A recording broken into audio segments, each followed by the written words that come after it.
McKenzie Atwood, and this is Steven Selects. It's our behind-the-scenes look at some of the Steven Universe fan favorite and pivotal episodes. Writers Ben Levin and Matt Burnett have been joining us every week to share some of the fun facts about the creation of these episodes. And so they're here again today to do the same for Monster Reunion. With my future vision, I can see you're going to ask if you could use your power to heal one of the monsters in the bubble room.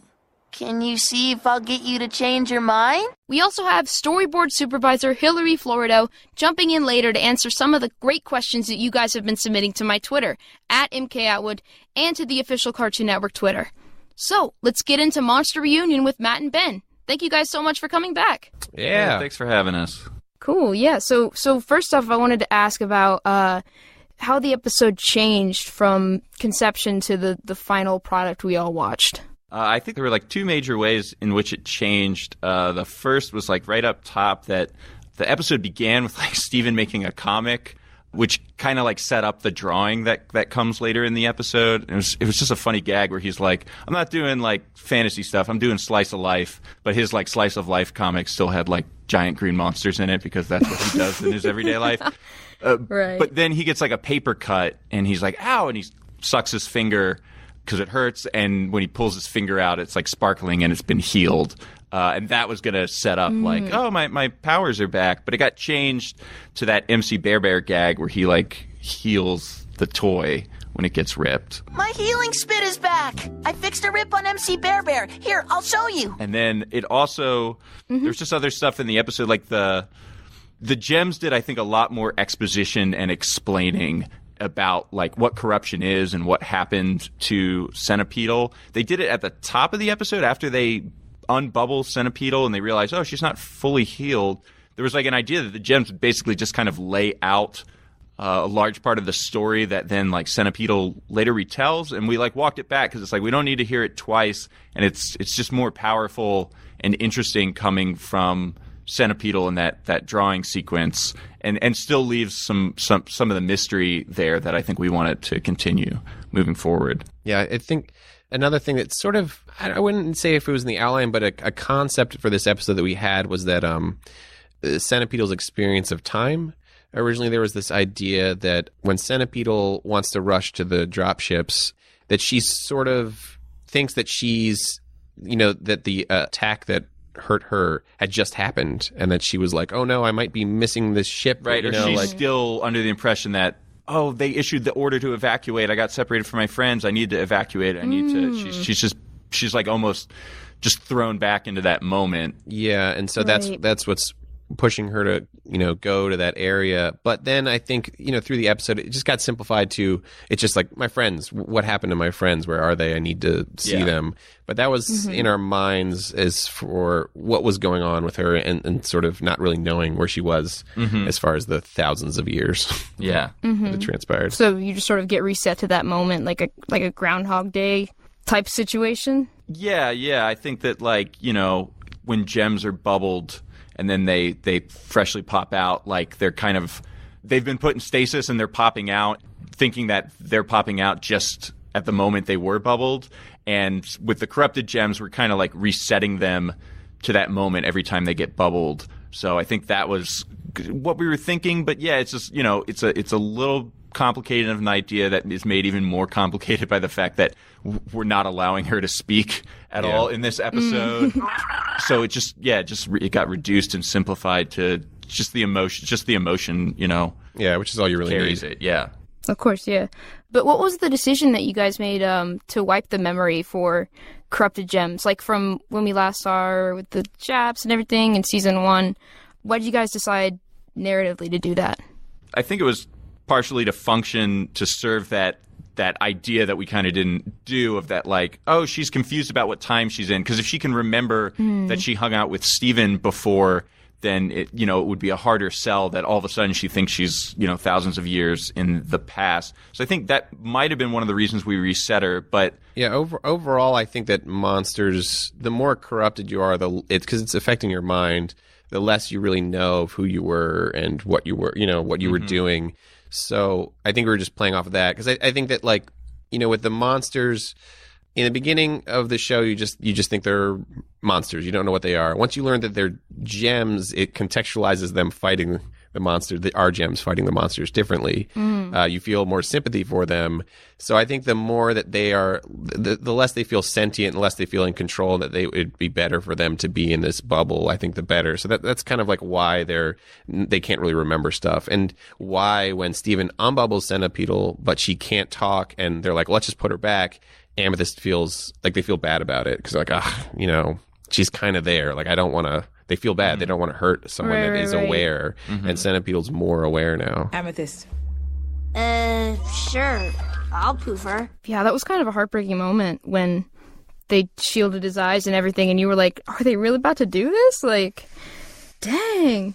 Yeah, this one's full of heartbreaking moments. Yeah. Yeah, they're it's a bad situation. They're trying to make the best of it, Right. and But then, even that arcs in the episode though, because they allow her to stay out, and I think that as Steven learns more, the crystal gems, they're sort of recontextualizing things and thinking about things a little differently.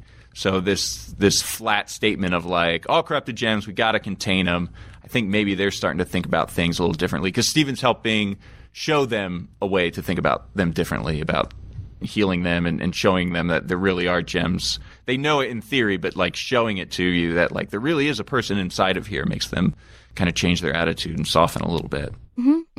She can stay unbubbled, but you have to understand, some gems are beyond our help. So, like, what made you guys decide it was time to bring Centipeetle back from having seen her in season 1? I think that at this point in the show, we had done a lot of episodes that had followed Peridot's arc, the cluster, Yellow Diamond, and we wanted to make sure that we carried through that thread that we had from earlier episodes in the seasons about the monsters and what's going on with them.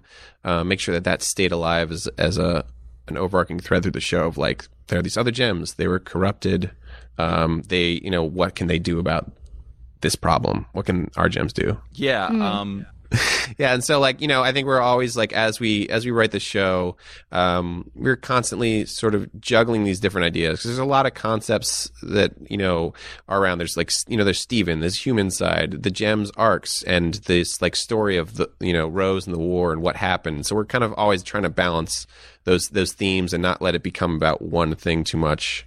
Yeah, and I feel like, the threads of the monster corruption and then all the stuff with Homeworld and Peridot and everything, it all intertwines, and as the seasons go on, we see how everything kind of starts to relate, and the stories, elements from the different kind of threads cross over. But yeah, like it's not right, not to say that it, to keep it about one thing, but they all do relate. I think that like also this was a chance to give another perspective on those events that happened. Again, like you see most everything from Steven's point of view and the crystal gems, because that's who his friends are and his family. And it's interesting for us to show someone on the other side and what happened to them, and in their sort of confusion. They might like a little similar to Lapis. Centipeetle was there for a job, and stuff happened that they weren't, maybe didn't have a stance on. But they were in the middle of it and got caught up in. And it was also helpful for the episodes coming up with the Jasper stuff and how she was going around collecting monsters, and then eventually she becomes corrupted. It was like, oh, we want to make sure we kind of reintroduce these concepts fresh in a nice little standalone episode to remind everyone, so that then when we want to do the Jasper stuff, we don't have to include in there like an explanation that like, oh, this is like a mental corruption and their minds are broken, and the audience just feels a little bit more prepped going into that stuff. So yeah, like that's like an instance of where like, oh, the monster thing and the Homeworld stuff is gonna cross over and intertwine. I feel like it's a lot more affecting too, having seen what it did to Centipeetle, knowing that that's what's happening to Jasper. You're like, oh no. Yeah. It's rough. What went into that scene where Senti's like recounting her past with all the crayons and stuff? Well, I think, we were trying to show what it would be like. I think at this point we've seen Lapis and her story about being trapped on Earth in a same old world. And you've seen her perspective of being found and lost forever. And it's another snapshot of what it was like to be on the ground during this gem war, and then just this confusing thing coming from the sky, and suddenly you don't remember anything.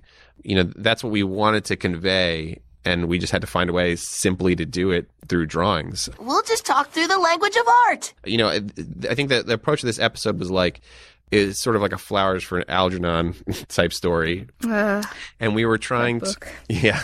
And I think we wanted to have this character tell a story in a way that would be visually interesting. So this drawing concept was like, oh, it'll be fun to like have these simple drawings. Yeah, I think one of the things that, is talked about a lot with the show is that the whole thing is done through Steven's perspective, and we really aren't allowed to see things that he can't see with his mind. So that puts us in a situation sort of by choice that like we're not going to do – it's hard to do straight flashbacks. I know we've done them, but like we try and avoid doing a straight flashback to just seeing the war fully animated and stuff. It would be kind of an easy thing to do, but it's fun to find these clever ways to show the past without – doing like a Lord of the Rings prologue style, like this is what happened and you get to see it. Like it's just, I don't know, it's just fun. That's why like even episodes like The Answer are stylized. I mean, that's a conversation we have a lot. It's like, would Steven have seen this? Can he remember this? Does he know what this person looks like? So that informs us as can we do a flashback like this? So for The Answer, like that was stylized because it's sort of it's a story being told to him and he's imagining it in this more fanciful way. And it's sort of why you don't see Blue Diamond fully. Yeah. Because he doesn't know what she looks like. And I guess the episodes that break this rule are all the Greg flashbacks. But maybe Greg is just such a compelling storyteller that he's able to paint such a picture that it looks like an episode of a TV show. I think that was a thing that... But there was a thing where, remember Joe and Jeff, we did Lion first. We were going to originally do Story for Steven first. And then they were like, we want him to see Rose on tape before we hear the story of her so that it would match this feeling of like, he's not imagining his mom and hearing her speak before like actually seeing some evidence of it, like. Yeah, like he hears her voice. So whenever we flash back, we can have it be her voice because he now has an idea of what she sounds like. Yeah. Clever Joe and Jeff. So this stays true to that. Yeah, you're right. Yeah. Right. So there's a couple more like details and things that are thrown in this episode. One that stuck out to me was like just the detail about corrupted gems not being able to use warp pads. And it was like, like that's such a like what was the point of something like that, She was out of control. She needed Steven's help to get to this place, and so he was able to do that for her. And that's a rule we had in our heads just because if we've had these monsters wandering around the earth and there is a gem warp pad somewhere, the idea that they just warp to like inside, even accidentally inside the temple. So we made it so that like the way a warp pad works is that you have to sort of conceive of where you're going. In some way, you're using your mind, right? Yeah, and their minds are broken in a way that it doesn't allow them to use it. Yeah, for the purposes of the episode, it facilitates Steven being like, "I'll help you. Just tell me somehow you're losing, control of your." Yeah, but it was an unspoken rule for us, just as a function of not having monsters just show up in his house constantly. Yeah, that would be an issue. Yeah. Okay, guys, thank you so much for coming on and talking to me again. Yeah, it was great. Oh, yeah. So you guys have sent in a ton of questions to my Twitter, @MKAtwood, and to the Cartoon Network official Twitter, and we're doing our best to get as many as possible answered over the course of these episodes. So coming up, Steven Universe Storyboard Supervisor Hilary Florido is helping us out with some of those questions. Okay, Hilary Florido is here with me answering your questions, and the first one comes from Artildol. They want to know, how do you stay motivated to keep on creating? Well, certainly for Steven Universe, it's my job. Right. And it's a episode machine. As far as personally, actually I think having just any job helps me stay motivated because I want that balance. Especially because Steven is Steven, and then I have personal work. So that kind of, doing Steven motivates the personal work, because I need that balance. It helps me. Yeah. The work-life balance, yeah. Okay. Alphys wants to know, what is your favorite part of your job? Favorite part of my job? This feels like a cop-out answer, but that there are many parts. There's so many components to working on the show. where you are, I guess, kind of repeating because you keep doing episodes. There's always something new to tackle. There's always a challenge. There's always, why can't I draw this one perspective? And then you gotta do it, and you gotta figure it out. Yeah, and I mean, when I say favorite, it doesn't necessarily imply, like, it's fun. Challenging stuff is fun. It keeps it interesting. Right, mix it up. I like it. All right, so now we have a question from Kelly, who wants to know, when someone joins the team, what is the process like getting them up to speed? So when I was storyboarding, I often got the newer storyboarders, and certainly I joined Steven in midway through first season, and you kind of just have to let him jump in. You just gotta drown a little bit. You let him drown a little bit, and then you help him out with questions. Because the thing is, you want to be there for him, but if you hold their hand too much, you're kind of hurting him. Mm-hmm. They can't really come into their own. So you watch them. You watch them jump into the team. And if they have questions, you answer them. Guess it's kind of mean, maybe. It's tough love. It's okay. Right. That makes sense. Question from Harland, who wants to know, did any of Doodles or offhand ideas end up in the show in some form? That definitely happens. I'm trying to think of any specific one that happened. It happens, Harland. I'm sorry I can't give you a specific time. All I can think of is all the stupid doodles that didn't get into it. I drew a series of, like, Steven, he was, like, using Lapis as a skateboard, and as, like, a luge. It was just, like, Lapis as a flat object. And obviously that really, didn't have a lot of play in the series. But definitely there are doodles that do sneak in there, and it's great. It's fun. Okay. We have a question from Landon. How do you avoid over-editing an outline rather than finishing it? Well, the good news is, when you're boarding and making an episode, you're on a deadline. So you have to finish it. And you can certainly hem and haw on editing and adding and subtracting, but there's a due date, and you gotta turn it in. And also, it's a group activity. You're working with numerous people, and you're getting a lot of feedback, so if you're worried about over-editing, someone has your back. Cool. Okay. Thank you so much for coming on and talking to me, Hilary. No sweat. The Crewniverse will answer more questions next Thursday, so if you have one, send it to my Twitter @MKAtwood or to the official Cartoon Network Twitter, and please use the hashtag StevenUniversePodcast. And watch all the episodes of Steven Universe on Cartoon Network or on the Cartoon Network app. The Steven Universe Podcast is produced by Stacey Para, Charles Abadje, and Conrad Montgomery. Special thanks to Rob Sorcher, Cartoon Network Studios, and the Crewniverse. Join me along with writers Ben Levin and Matt Burnett again next week as we go behind the scenes of Season 3 episode Monster Reunion. And please be sure to subscribe to the Steven Universe Podcast at Apple Podcasts or wherever you listen to podcasts. And please leave us a 5-star rating and review while you're there. I'm McKenzie Atwood, and I will see you next Thursday.